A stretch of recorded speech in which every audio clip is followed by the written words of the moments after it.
Hi, my name's Monica Blanco.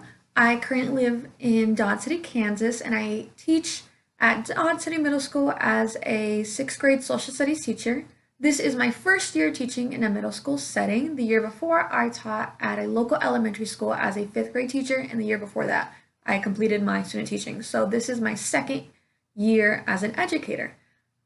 I am currently trying to seek a degree in elementary education with an emphasis in ESOL. I am so excited because this is my last semester before I finally graduate with my master's, and I am so excited to finally be done with school.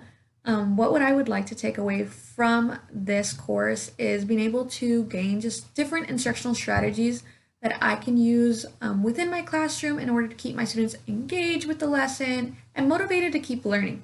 I am excited to learn from my peers. I know this is more of a course where we have discussions, we share resources with one another, and I am so excited for that. So I would just like to gain some more knowledge and tools that I can use, especially as a new educator, on how to best utilize my curriculum to, motivate my students to learn and just keep them engaged with throughout the learning process.